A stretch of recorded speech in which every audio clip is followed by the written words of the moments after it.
Today we're going to travel to a world where reality intertwines with mysticism, and the secrets of the past come to life in the most unexpected ways.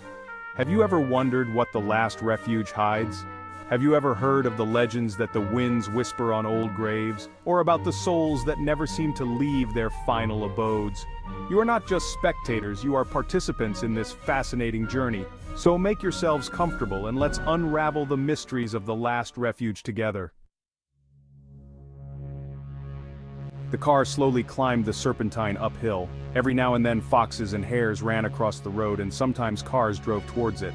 A light rain was drizzling, making me feel sad. The navigator had been silent for an hour. Either there was no network or some other malfunction. Sasha kept her eyes on the road, trying not to miss a turn on the narrow road.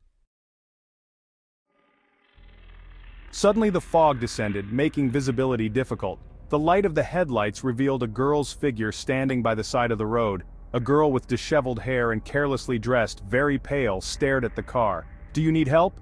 Sasha stopped and opened the window ajar, although she knew it was wrong to do that at night, to stop in deserted places. "No.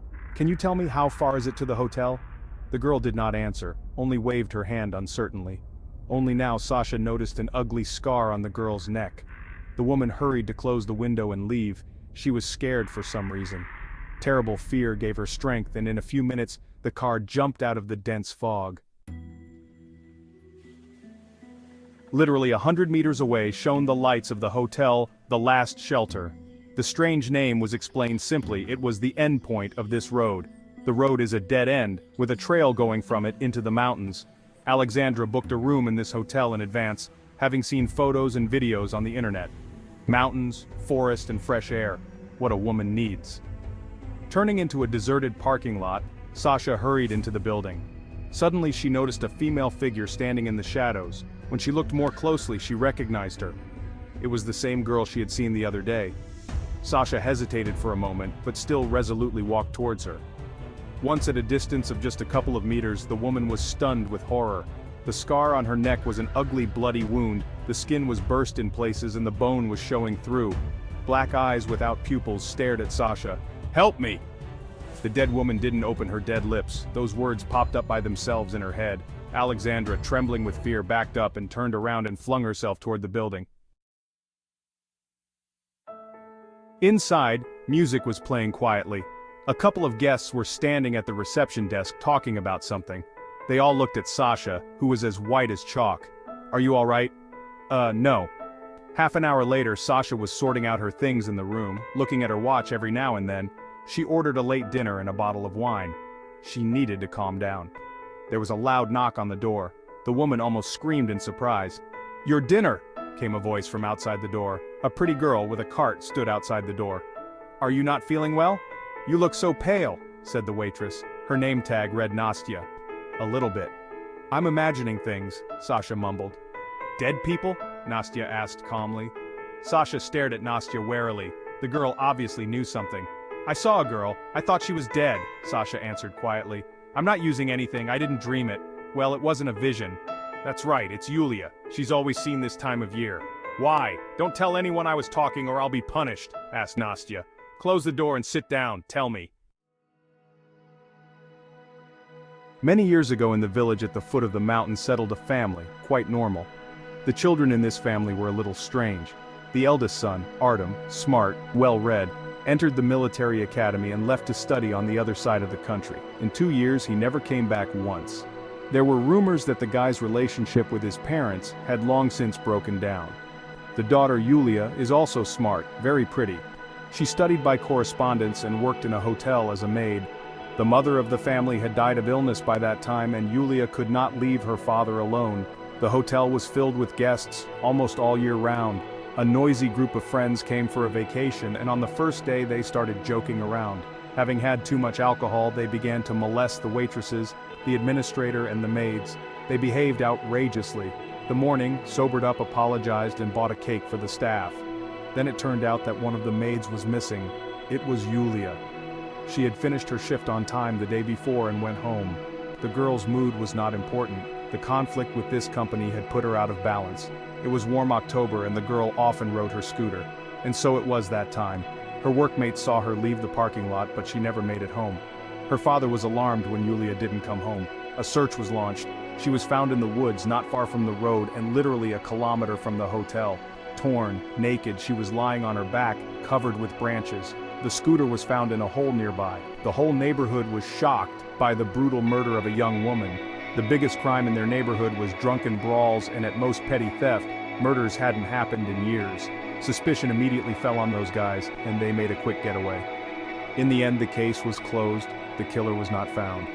Although in the village and in the hotel themselves said that it was those scoundrels who took Yulia's life. But they had a lot of money and connections.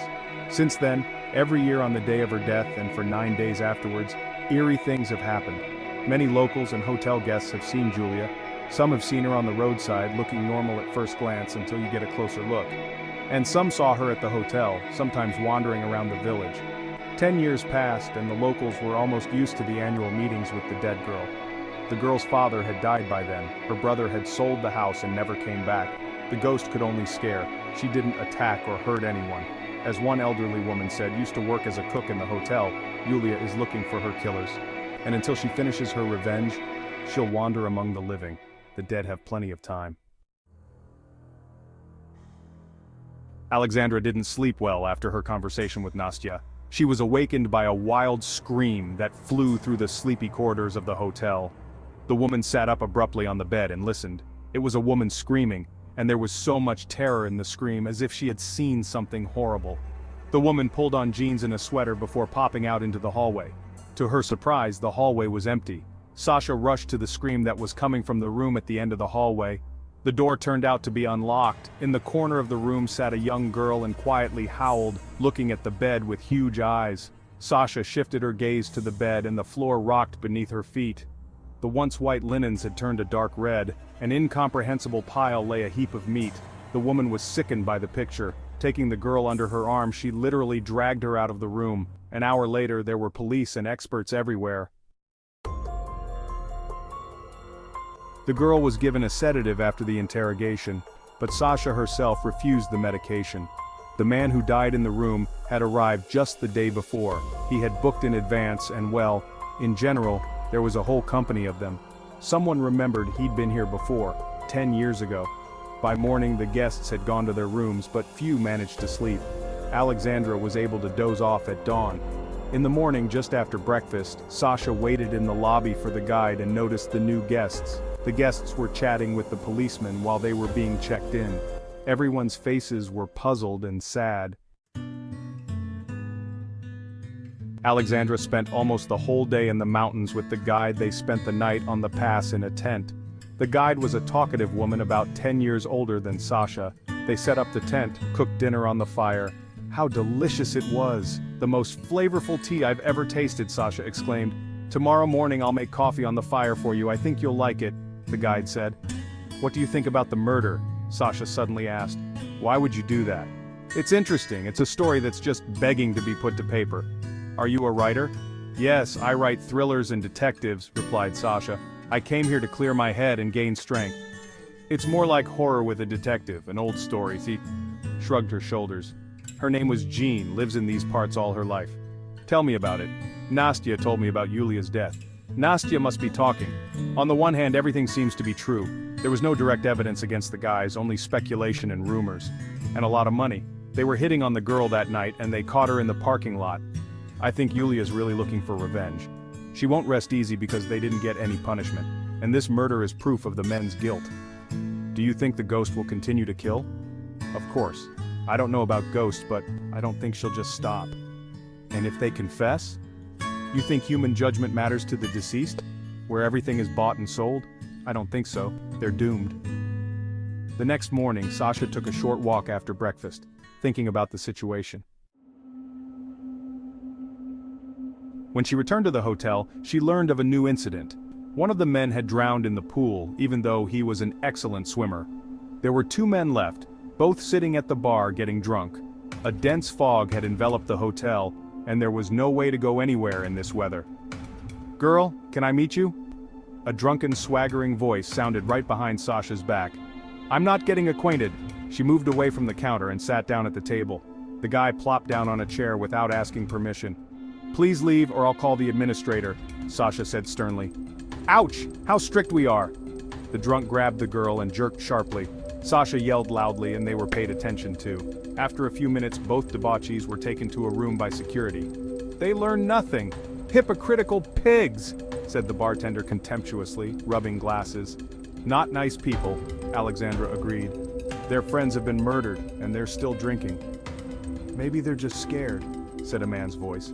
A skinny man with glasses came to the counter. He ordered drinks and looked at Alexandra carefully. My dear young lady, did you agree with the bartender that those two... He paused. What did you call them? Hypocritical pigs? Well, they're just scared, and they're doing their own thing to relieve stress. Yeah, the best thing is to get drunk and forget, Sasha grinned. Why not? Okay, it's their business. Sasha quickly paid and hurried to leave. She didn't like it all, and she also felt dangerous. Alexandra and Stepan walked through the forest, surrounded by fog. Dry leaves crunched under their feet, and the forest was silent. The man walked ahead, Sasha behind. They didn't speak. And how to ask for forgiveness? From the bottom of my heart. Sasha stepped aside, and almost missed the moment when the murdered woman appeared. The dead stood opposite the living. Stepan spoke. He apologized for what they had done. There was pain and sincerity in the words. He was saying what he felt. His voice trailed off. He was almost crying as he fell to his knees. It's not easy to beg forgiveness from the living, much less the dead. The deceased walked over to the man and put her hands on his shoulders. Sasha couldn't see the man's face or what was going on there. She could only rely on her hearing. She heard wheezing, a long table, and the sound of falling. When Sasha approached Stepan, he was still conscious. She had forgiven! She forgave me! Wheezed the man. The bright lights of the ambulance illuminated the surroundings, painting the trees different colors. Stepan was loaded onto a stretcher and the ambulance rushed to the hospital with blinking lights. As she looked at the ambulance, she noticed a woman's translucent silhouette. Julia smiled sadly and disappeared. The story is over, the revenge is complete. Sasha returned to the hotel, where she learned the bad news. Maxim had committed suicide during the night. So Yulia has not forgiven everyone. And 6 months later, on the shelves of bookstores appeared Alexandra T.'s book, The Last Refuge. The book became a bestseller. The author, however, never answered the main question of readers, truth or fiction. Alexandra only smiled enigmatically. Make the background music YouTube background music.